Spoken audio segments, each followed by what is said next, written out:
ni siquiera creen que va a haber un rapto. Han atacado esta doctrina como han atacado otras también, ¿verdad? Hay de todo. En la viña del Señor hay de todo.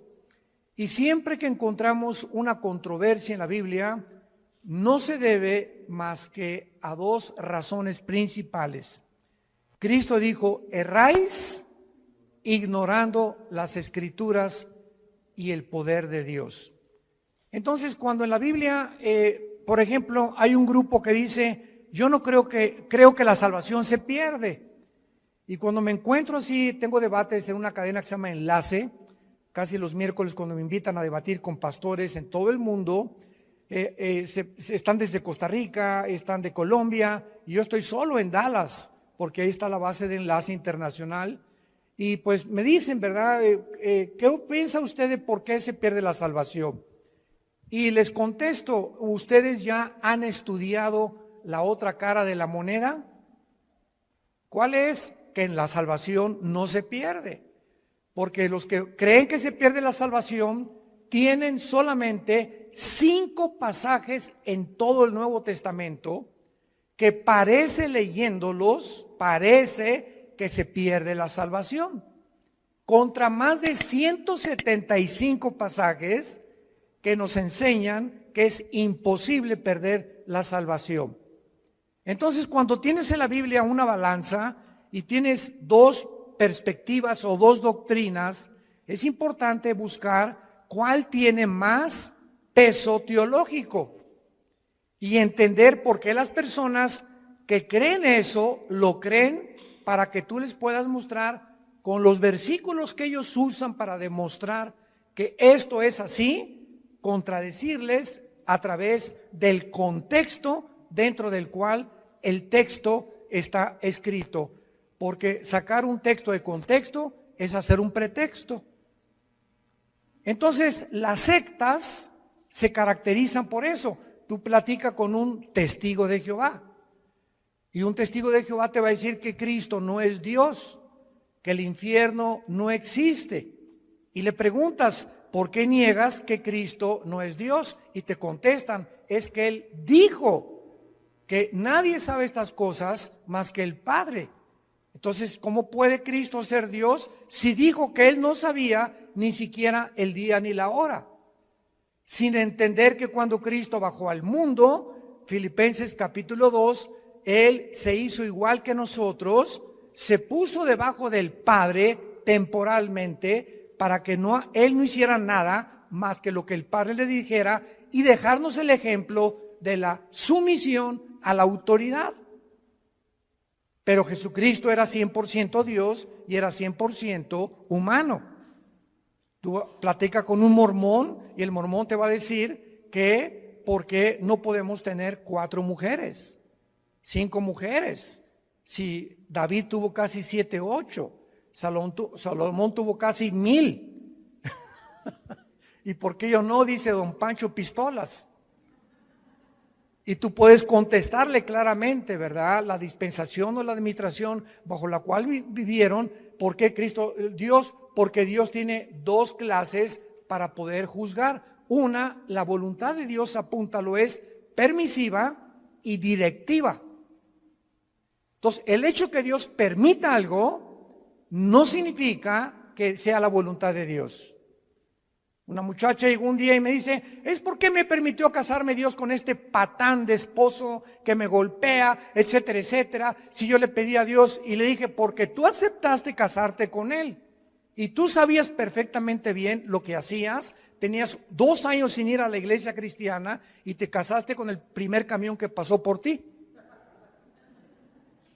Entonces Dios lo permitió, pero no era la voluntad de Dios. Porque si tú hubieras permanecido en la voluntad de Dios, Dios te hubiera dado la persona que Él quiere desde antes que naciéramos, que nos acompañara en nuestra vida matrimonial. Entonces tenemos que comprender eso.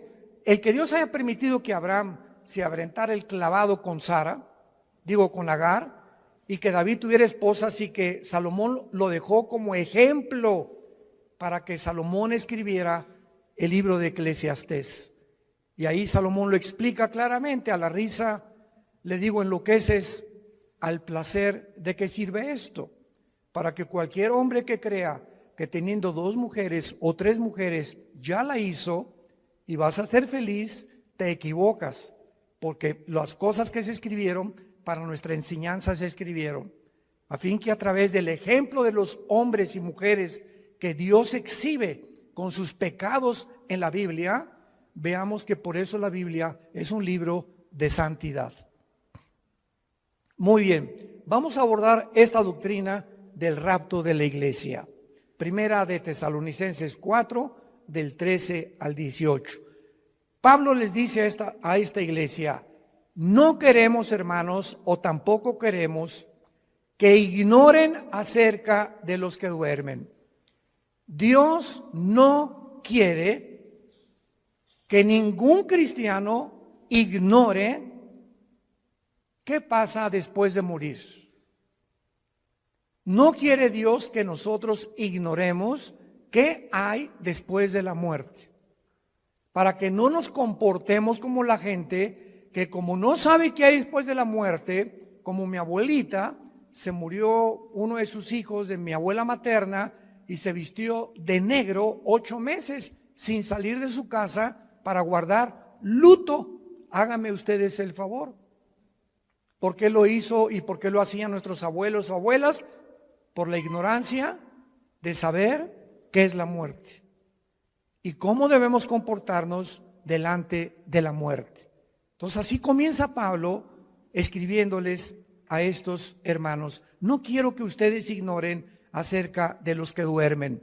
La palabra dormir se usa para morir en el Nuevo Testamento, y vamos a demostrar que una persona cristiana que se muera nunca pierde su conciencia de su existencia. Todas las personas que vamos a ver en la Biblia en esta tarde, vamos a demostrarles que cuando murieron estaban conscientes, pero su cuerpo es el que duerme en la tumba, es la resurrección de los muertos. Pero el alma y el espíritu, en el momento de la muerte, nos vamos inmediatamente, salen del cuerpo, lo vamos a ver, a la presencia de Dios. Si tú mueres sin Cristo en esta noche, o mañana, o dentro de un mes, tu alma y tu cuerpo y tu espíritu se salen y descienden al centro de la tierra, al Sheol. O en el Nuevo Testamento, con la palabra Hades, que son diversos compartimentos. Es como una prisión en el centro de la tierra, donde están esperando millones de espíritus el juicio del gran trono blanco de Apocalipsis 20, del 11 al 15, que es el juicio de los incrédulos. Y cuando acabe el milenio, Dios los va a sacar del Sheol, van a estar enfrente de él, parados, ya no hay oportunidad de hincarse, ya no hay oportunidad de pedir perdón, y Dios va a abrir los libros y les va a demostrar con los ángeles y con nosotros como jurado. 1 Corintios 6, del 3 al 4, somos el jurado en el juicio de Dios, porque Dios hizo un lugar que se llama el infierno.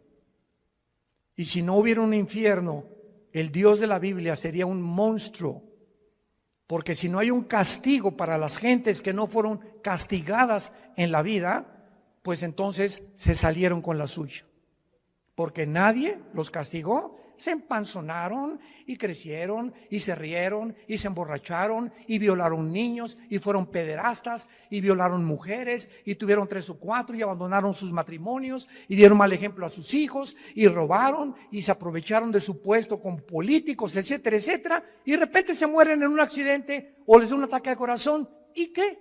Y vivieron como, hasta le da envidia a los cristianos cuando muchos incrédulos viven como viven. Pero la Biblia dice que hay un juicio, y de este juicio no se escapan nadie, porque Dios no puede ser burlado. No quiero que ignoren acerca de los que duermen, porque para que no nos entristezcamos como los otros, o sea, como los que no son cristianos, que no tienen esperanza. Entonces, cuando se muere un cristiano, hay lágrimas y nunca te aguantes. Ahora está demostrado psicológica y neurológicamente que cuando una persona reprime sus emociones, algo sucede que comienzas a descomponerte emocional y mentalmente. Y puedes llegar a depresiones gravísimas. Entonces, Dios nos dio la capacidad de llorar.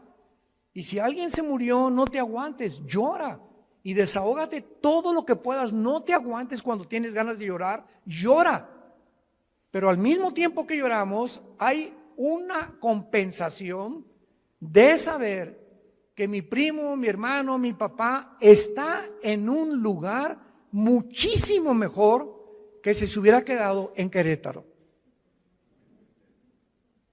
Está feliz con el pandero si fue cristiano, etcétera, etcétera. Y hay una tristeza porque es un ser que ya no nos vamos a volver a ver. Como dijo el hermano Luis Palau, hace unos meses que acaba de morir de cáncer, grabó un video que me atravesó el corazón. Y Luis Palau dijo antes de morir, semanas antes de cáncer, yo quisiera que toda mi familia se fueran en el mismo avión conmigo. Así lo dijo, en el mismo avión. Pero yo me voy adelantando y me van a alcanzar después en otro avión ellos. Pero estoy contento porque voy y sé a dónde voy, porque sé que me está esperando Jesucristo. Y el momento que cierre mis ojos y que mi alma salga, me olvido de todo y descanso verdaderamente por toda la eternidad. Entonces, este pensamiento lo trajo Jesucristo, porque tenemos esperanza. Entonces, Dios no quiere que vivas como los que no tienen esperanza, que le lloran a sus muertos 6 meses, 1 año, 2 años de luto. Esto es absurdo y ridículo para un cristiano. Versículo 14, porque si creemos, vean el sí condicional. Si realmente tú crees que Jesús murió y resucitó, así también, vean con mucha atención esto, así también traerá Dios con Jesús a quienes. Cuando Jesús venga en el arrebatamiento, si tú mueres hoy en la noche o yo muero hoy en la noche como cristianos y no ha venido el arrebatamiento, que vamos a hablar más adelante, nos vamos al cielo y cuando venga Jesús, que no va a poner sus pies en la tierra en el rapto, va a ser en el cielo y vamos a venir con Él los que hemos muerto en Cristo. De Pentecostés a nuestros días, porque los santos del Antiguo Testamento resucitan después de la tribulación. Entonces hay varias resurrecciones, como dice 1 Corintios 15, 22 al 28, que lo vamos a ver más tarde. Entonces, cuando venga Cristo, traerá con Jesús a los que durmieron con Él. Esto implica que los muertos ya están con Jesús, no están en el cementerio. Ya están con Jesús los muertos, no están en el cementerio. Como el cuento de el Día de Muertos en México, ¿no? Que estaba la India María en el cementerio con una olla de mole. Y llegó la señora Pompidou con un ramo de flores.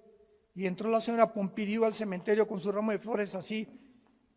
India bruta, le dice, ¿cuándo crees que tu muertito se va a comer el mole?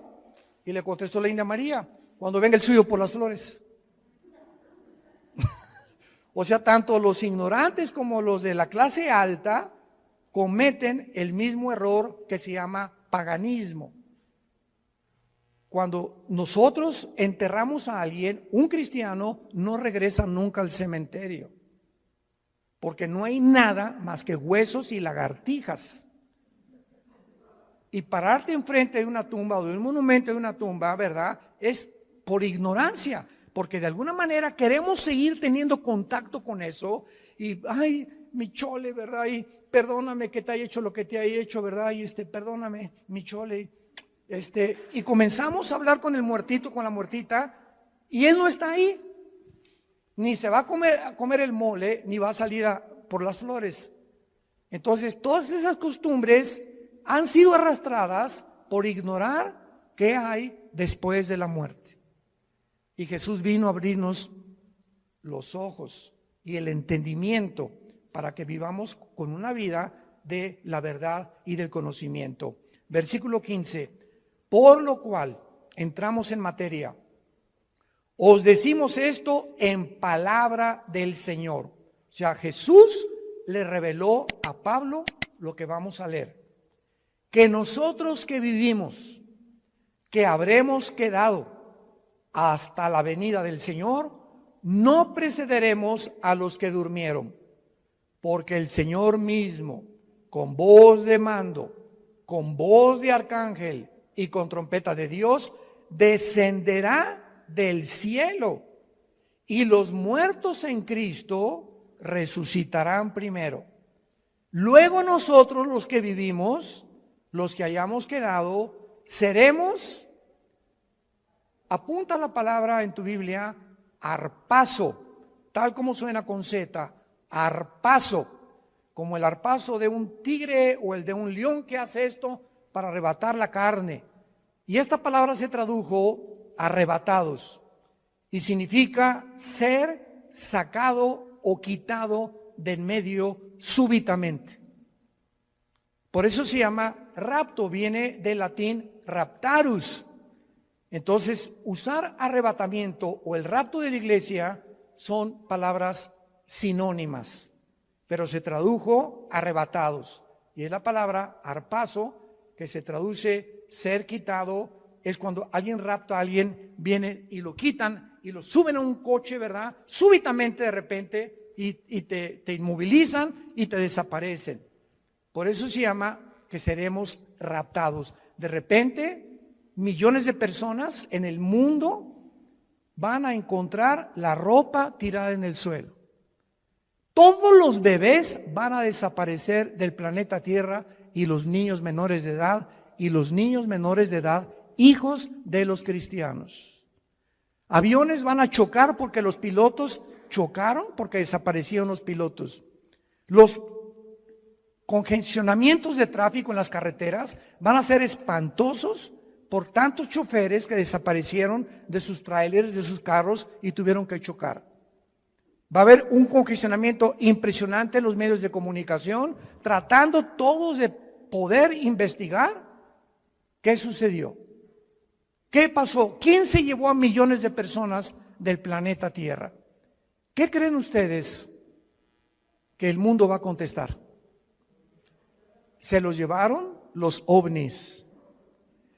Y no es coincidencia que desde 1948, cuando Israel regresa a su tierra, desde el 48 hasta nuestra época, y más en los últimos meses, se ha promulgado y ha aumentado la comunicación y la investigación sobre el fenómeno de los ovnis.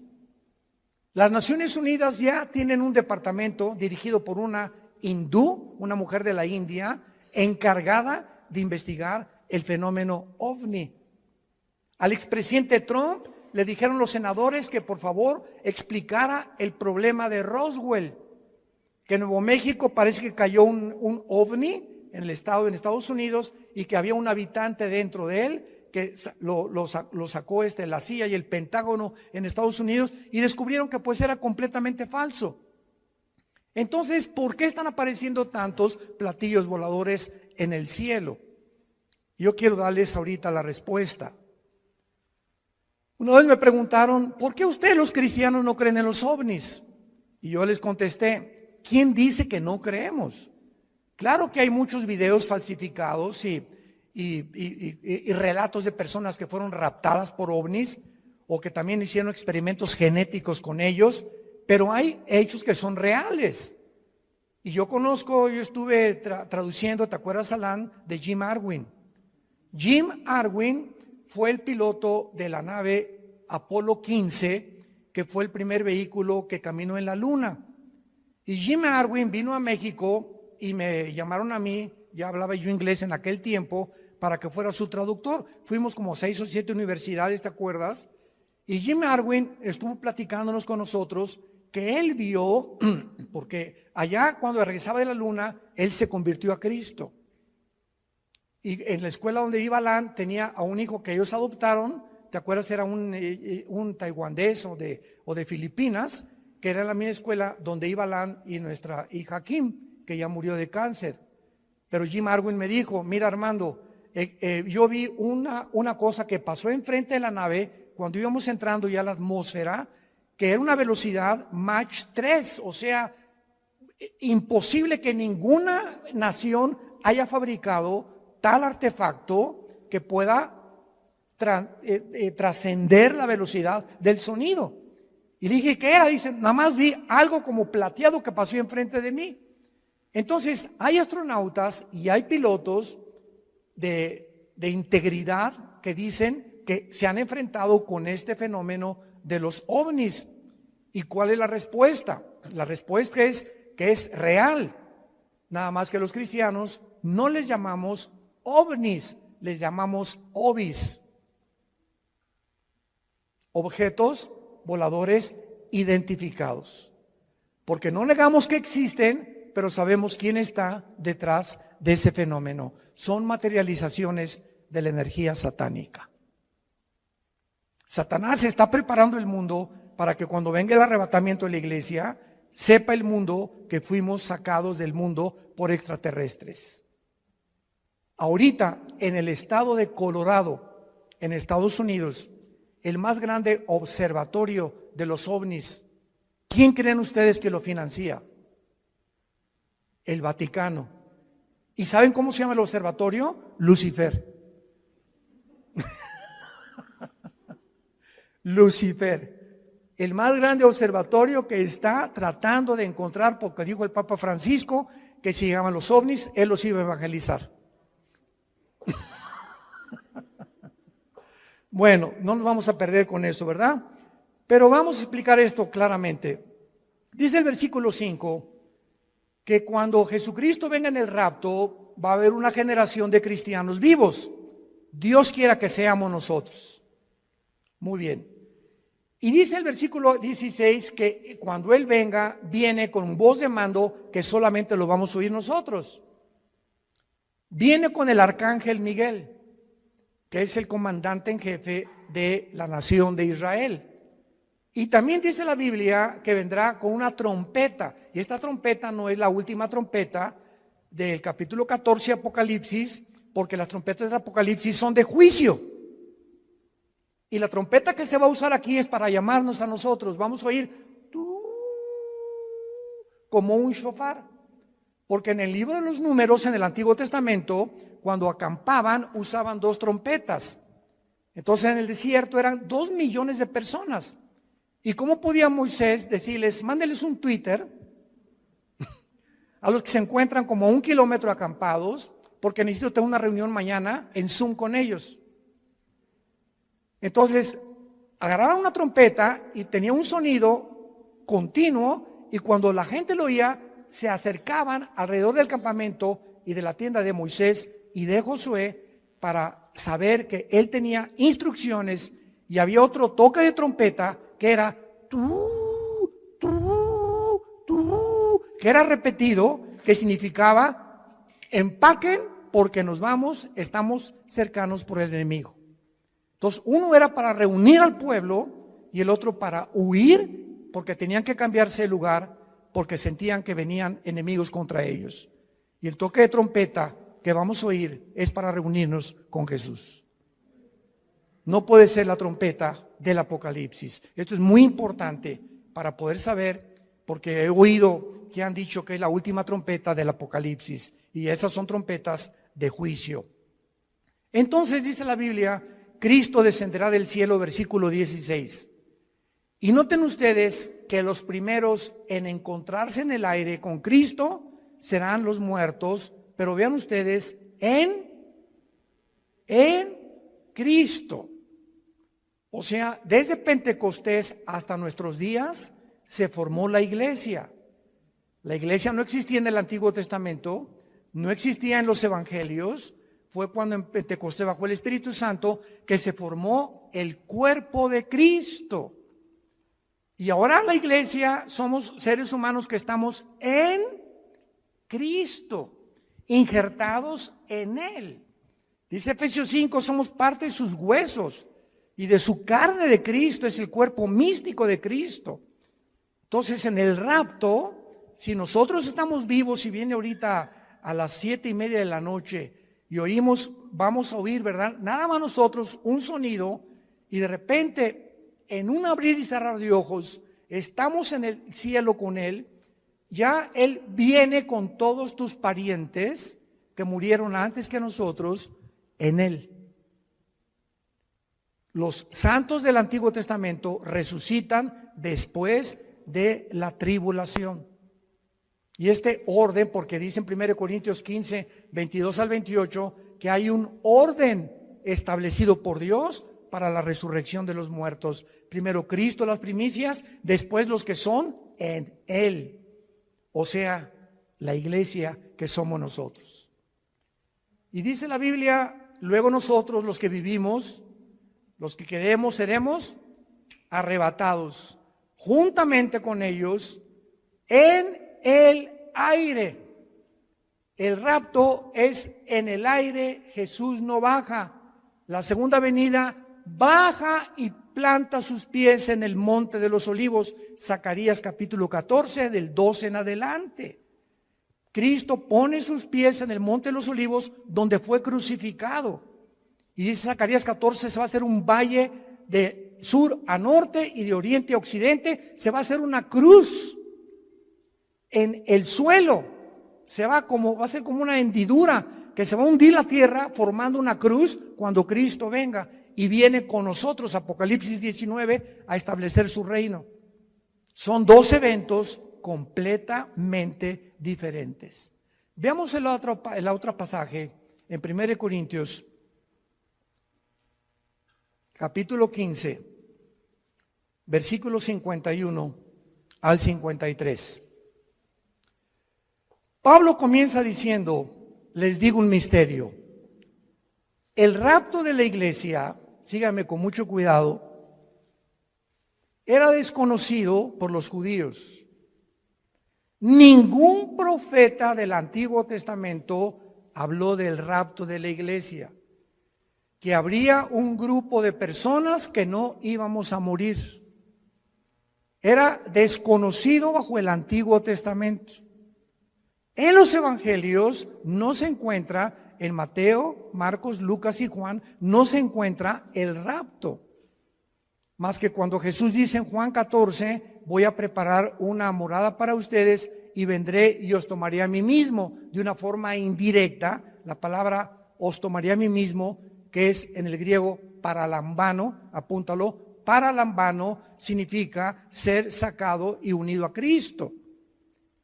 Y al apóstol Pablo, no a Juan, no a Pedro, no a Santiago, no a Mateo, no a Lucas, a nadie el Espíritu Santo le reveló este misterio. Entonces estaba escondido, era un secreto que Dios tenía guardado para nosotros los que pertenecemos a la iglesia. Y se lo revela al apóstol Pablo. Les voy a decir un misterio, dice Pablo. ¿Cuál es este misterio? Que no todos vamos a morir,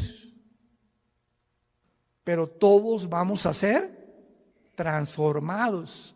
Cuando venga el arrebatamiento estamos vivos en milésimas en un parpadeo de ojos. Mi cuerpo, tu cuerpo es transformado a la semejanza del cuerpo con el cual Cristo resucitó. Porque si me preguntan, ¿cómo va a ser nuestro cuerpo? ¿Me voy a parecer a John Travolta? ¿Me parecería a Madonna cuando resucite? Y tenemos curiosidad de cómo va a ser nuestro cuerpo, ¿verdad? Lo vamos a ver ahorita con mucho detalle, porque la Biblia nos dice cómo va a ser nuestro cuerpo. Entonces, este misterio es que habría una generación de cristianos que no vamos a saber lo que es morir. No vamos a atravesar el túnel que atraviesan, como decía David le llamó el camino de todos los hombres. Pablo le dice abandonar este cuerpo. Entonces, este misterio fue revelado al apóstol Pablo y dice el versículo 52 explicándonos cómo va a suceder. En un momento, en un abrir y cerrar de ojos, a la final trompeta, porque se tocará la trompeta y los muertos serán resucitados incorruptible y nosotros transformados, porque es necesario que esto corruptible se vista de incorrupción y esto mortal se vista de inmortalidad. Muy bien, ahora vamos a demostrar a continuación claramente en la Biblia que lo que enseñan los testigos de Jehová y los mormones es una grande equivocación, que los muertos están dormidos y que no hay conciencia después de la muerte hasta la resurrección. Vayamos primero a Génesis capítulo 35 en el Antiguo Testamento. Esto es maravilloso. La Biblia es preciosa. No hay nada perverso en ella. Todas ellas, las palabras de Dios, son rectas al que entiende y razonables a los que han alcanzado la sabiduría. Dice Proverbios 8 del 4 al 8. Vean ustedes Génesis 35 versículo 18. Pon una lupa o un microscopio para lo que vamos a leer. Aconteció que al salírsele, apúntalo, Nepesh. Nepesh con SH al final. Es la palabra hebrea para alma. Al salírsele el Nepesh o el alma murió.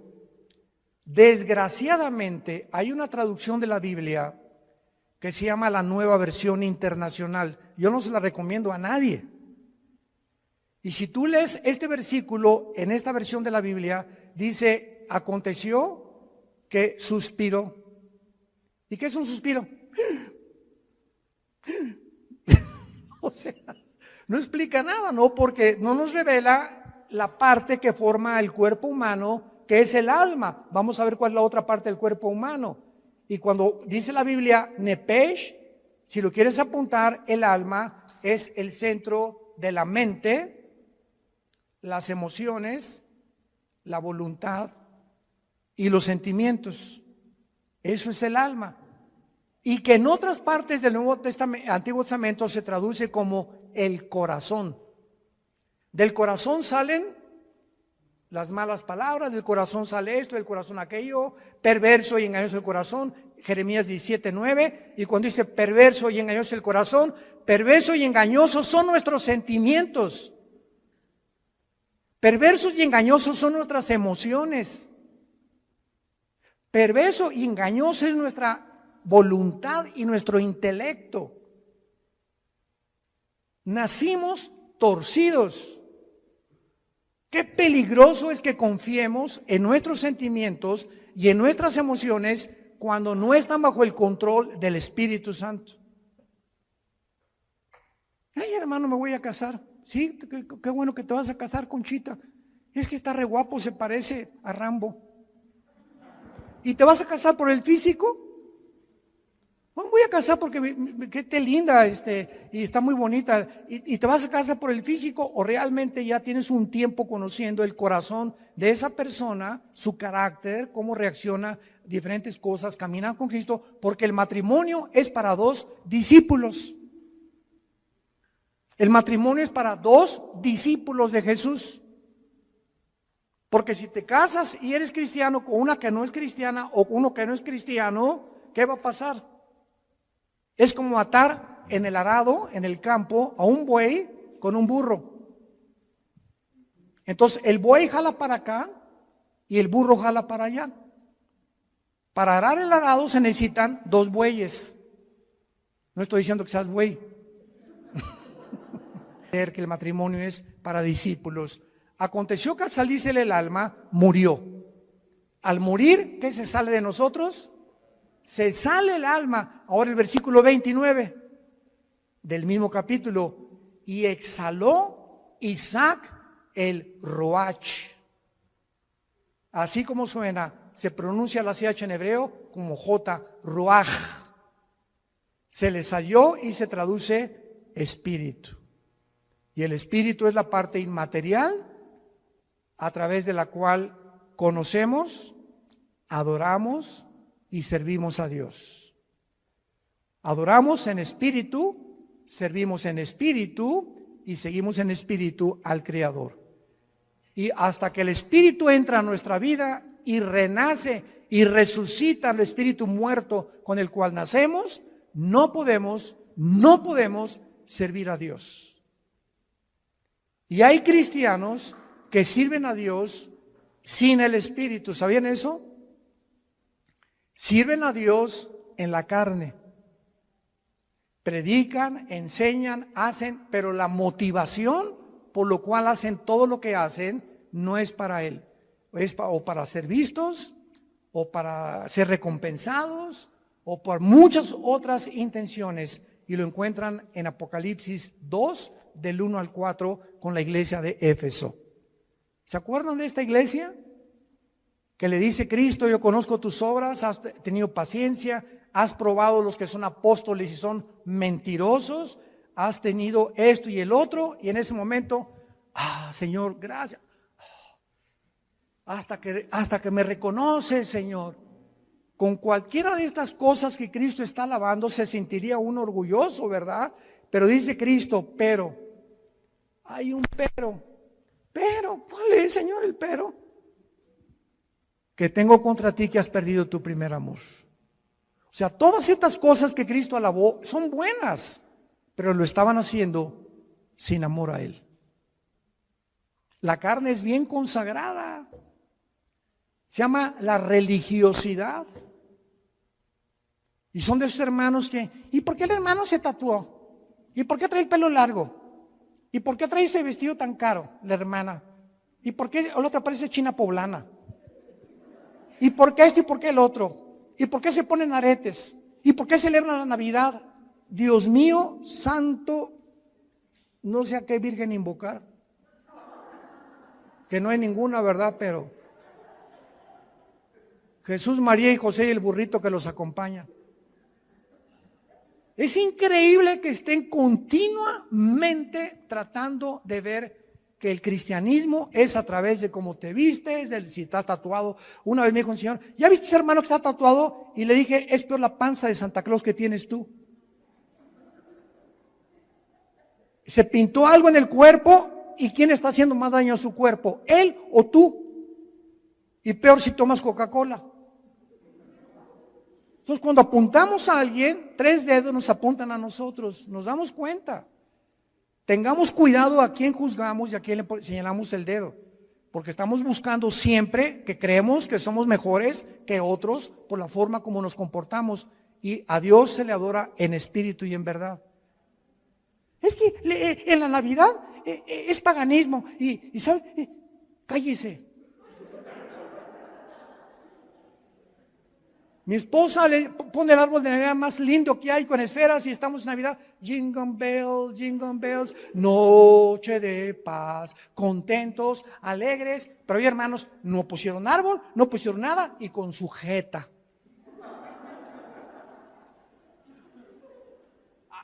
Imagínense en el cielo, Dios al arcángel Miguel: búscame a los que pusieron arbolito y les pones una tacha.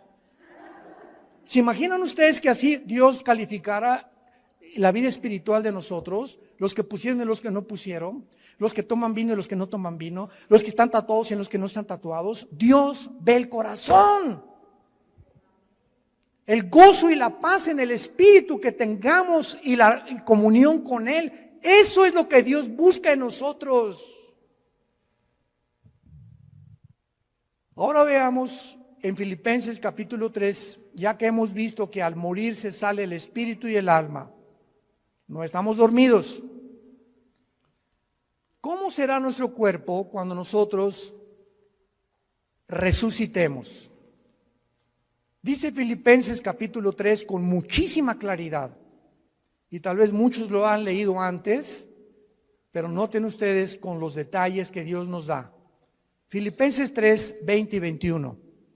Mas nuestra ciudadanía está en los cielos, de donde también esperamos. Esta es nuestra esperanza.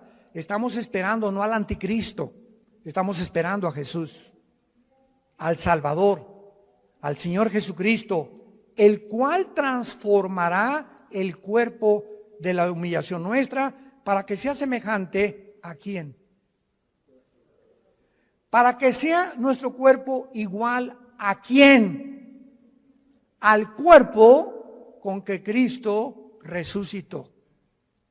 Muy bien, ya tenemos una pieza clave para saber que cuando resucitemos, nuestro cuerpo tendrá las características que tenía Cristo cuando Él resucitó. Muy bien, ¿cuáles características tenía Cristo cuando Él resucitó? Número 1, cuando Jesús estaba abriendo sus brazos en la cruz, los romanos tenían la orden, y era de pena de muerte, de asegurarse que el crucificado, antes de que lo bajaran, estuviera muerto. Y como muchas veces se desmayaban por el dolor, lo podían bajar creyendo que estaba muerto. No hay las pruebas clínicas que hay en el siglo XXI para mostrar que una persona está muerta. Entonces lo que hacían los romanos era romperles los meniscos con un mazo grandísimo en las rodillas, los meniscos de las rodillas. Entonces el crucificado tendría que caer y asfixiarse, y si no estaba muerto, moría por asfixia. Y entonces así se aseguraban de que la persona estaba muerta. Pero estaba escrito en Deuteronomio que a Jesús no lo romperían los huesos.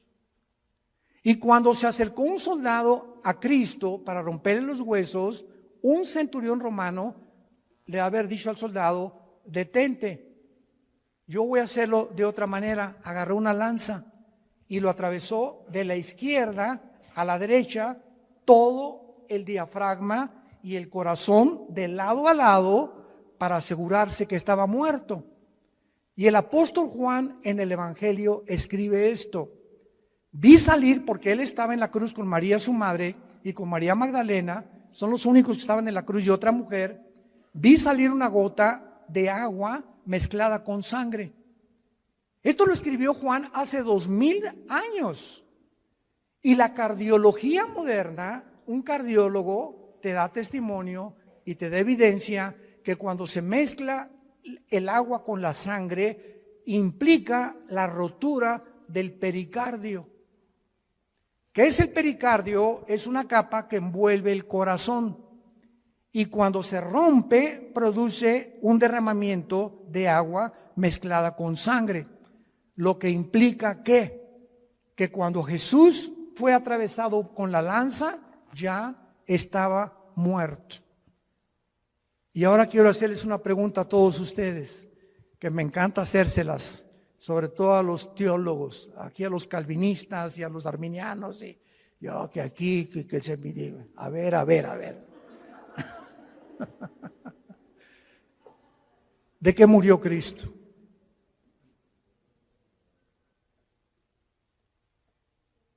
Nadie, ¿verdad? ¿De qué murió? No murió de asfixia. Cuando lo atravesó en la lanza ya estaba muerto. ¿De qué murió?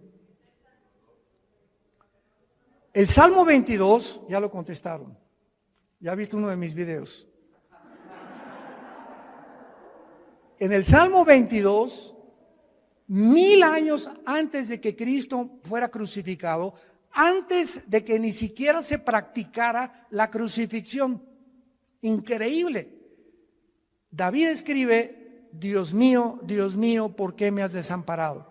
Comienza David a escribir 1000 años antes lo que Jesús pronunció en la cruz, y lo que Jesús desde la cruz, como si David se hubiera adelantado al futuro, se hubiera metido en la cruz de Cristo y él estuviera viendo lo que Cristo vio desde la cruz. Esto es impresionante.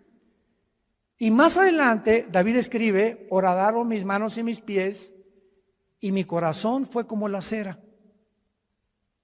Cristo murió en el momento que tus pecados y mis pecados fueron puestos sobre su cuerpo, rompieron su corazón. Murió de dolor moral. No soportó llevar en la cruz nuestros pecados, y fueron nuestros pecados los que produjeron su muerte.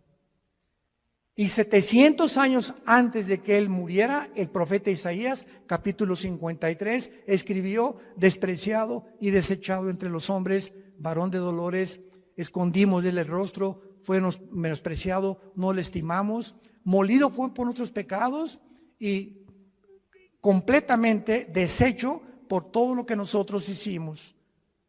Qué increíble que Isaías haya escrito eso, que fue el pecado lo que mató a Jesucristo. Y que el Padre haya permitido que su Hijo fuera crucificado, maltratado, despedazado. Cristo en la cruz, dice Isaías 52, los últimos dos versículos antes de entrar al 53, que no había parecer en él. Cristo en la cruz era un guiñapo humano. Nadie reconocía, estaba deformado de los golpes, de los latigazos, de la sangre que le corría por su rostro. No tenía los tejidos subcutáneos, los tenía completamente abiertos, del látigo de 9 colas que tenían puntas de hueso con acero, y los romanos lo envolvían y el látigo le daba 4 veces, y cuando jalaban el látigo desgarraba todos los tejidos subcutáneos del pecho y de la espalda. Cuando él estaba en la cruz era un guiñapo humano. Cristo en la cruz era un monstruo. ¿Por qué? Porque eso es lo que hace el pecado, nos hace monstruos. El pecado nos deforma. El pecado hace y tuerce lo que es la imagen de Dios en nosotros. Y el cristiano tiene que proyectar la santidad.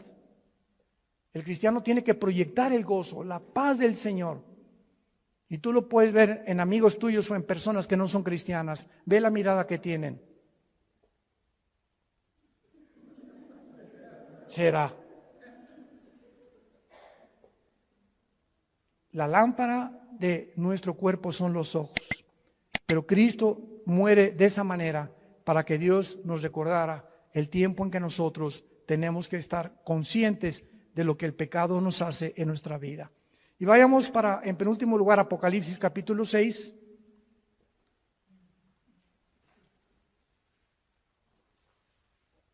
Molido por nuestros pecados. Qué tremendo.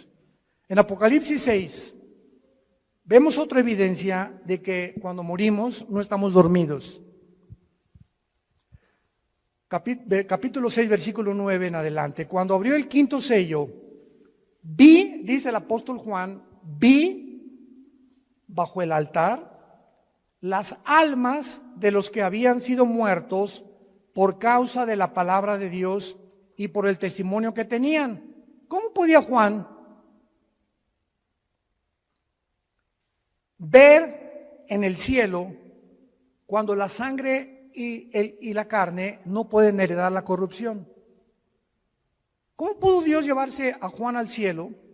¿Cómo pudo en 2 Corintios 12 llevarse Dios a Pablo al cielo cuando nuestro cuerpo nos impide estar en otra dimensión donde todo es santidad y perfección? Lo corrompible no puede heredar la incorrupción, ya lo vimos. Bueno, la respuesta es que Juan estaba durante el tiempo de la tribulación en el Espíritu en el cielo. Y esto nos muestra que aparte de los ojos físicos que tenemos, porque cuando alguien está muerto, vienen los gusanos y nos comen el cerebro, ¿verdad? Nos comen los ojos en la tumba, nos comen las orejas y queda el puro esqueleto ahí tirado en el cementerio. Sin embargo, en la otra vida tenemos ojos, tenemos oídos y tenemos otro cuerpo. Y los ojos que vamos a tener en la otra vida, ya los tenemos en esta vida y se llaman los ojos espirituales, que estamos entrenando para ver la Biblia. Si tú vienes a la Biblia con tus ojos carnales, sin antes orar ni limpiar tu vida, Dios no va a permitir que veas nada de revelación, ni el Espíritu Santo te va a descubrir las cosas profundas que se encuentran en la Biblia, porque los puros de corazón verán a Dios, nada más. No podemos acercarnos a Dios con un corazón sucio y con una mente inmunda. Entonces, qué increíble, ¿verdad? Que la Biblia pueda mencionar que podamos mantener la existencia y la conciencia de la existencia.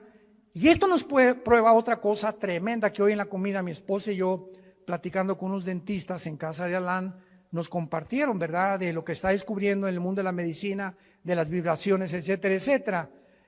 Tú sabes que nosotros cuando soñamos, ¿no es la mente la que produce los sueños? ¿Tú sabes que los pensamientos no se forman en el cerebro? Los pensamientos y los sueños están en el área de la dimensión espiritual. Y una cosa es el cerebro y otra cosa son los pensamientos. Porque cuando tú mueras, tu cerebro se queda con los gusanos, alimento de los gusanos, y en la otra vida vas a recordar quién eres. Pero ¿cómo si tu cerebro ya no lo tienes? Ya se lo comieron los gusanos. Esto nos demuestra claramente que la conciencia no está en el cerebro, los pensamientos no están en el cerebro. El cerebro no es un órgano como el hígado que produce la bilis y los intestinos, los jugos gástricos, etcétera, etcétera. Pero el cerebro es solamente un órgano, pero no forma parte de la vida espiritual. Y cuando la Biblia dice renovaos en vuestra mente, no dice en el griego en el cerebro, dice en vuestra mente, y la mente es el alma. ¿Están aprendiendo algo? Juan está en el cielo y ve las almas de los muertos. No estaban dormidos. Y Juan, versículo 10, los oye que los muertos tenían cuerdas vocales en la otra vida. Las que tenemos aquí, los gusanos se las comieron.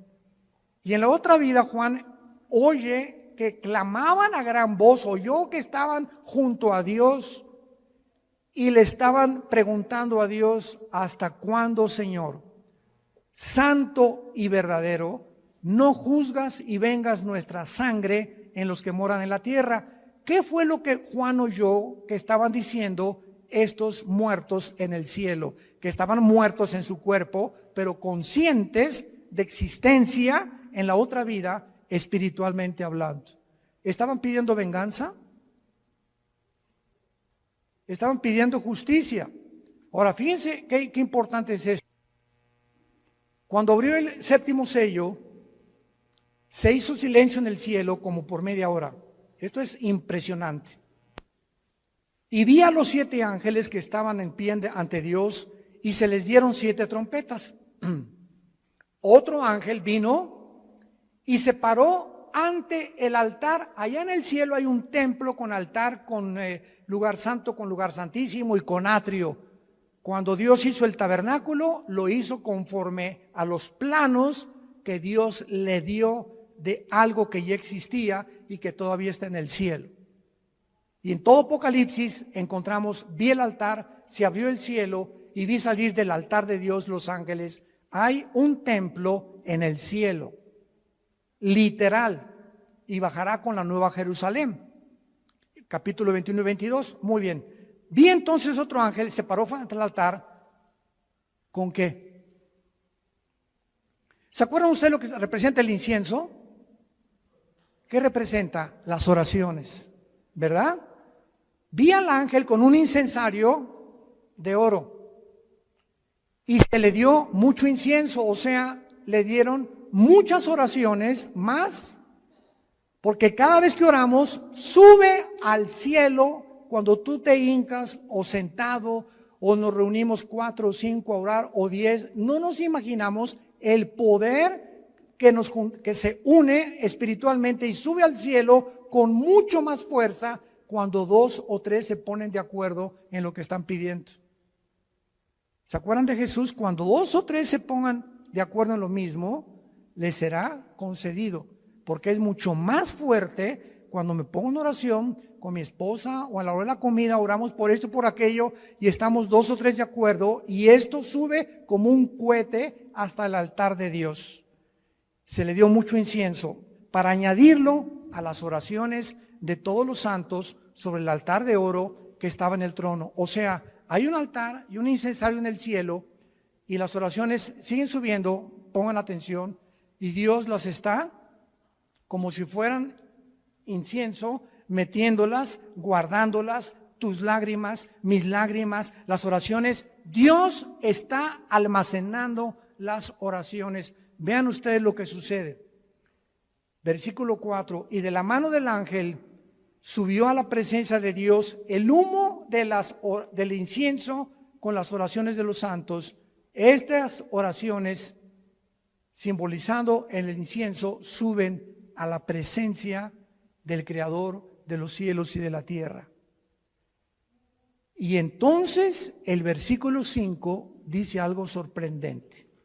Entonces el ángel tomó el incensario, o sea, nuestras oraciones, lo llenó de fuego del altar y lo arrojó a la tierra. Y en el momento que nuestras oraciones son contestadas, porque es lo que significa, las oraciones ya llenaron el incensario y el ángel las vuelca sobre la tierra, hubo truenos, voces y relámpagos y un terremoto. Esto nos habla que nuestras oraciones precipitarán los juicios de Dios sobre el mundo. Los truenos, las voces y los relámpagos, junto con el fuego, son símbolo de juicio de Dios. ¿Cuántos de ustedes hasta este momento, antes de dormir, no se hincado, sentado en tu cama o como Dios te acomode, le pides a Dios, Señor, te pido por mi hijo que está perdido, y mojas de lágrimas tu cojín? Te pido por mi esposa, mi esposo que está perdido, por mis cuñados, te pido por el gobernador, por el gobierno de México. Y todo aquello que pedimos nosotros a Dios diario sube al cielo, y mientras más oramos y más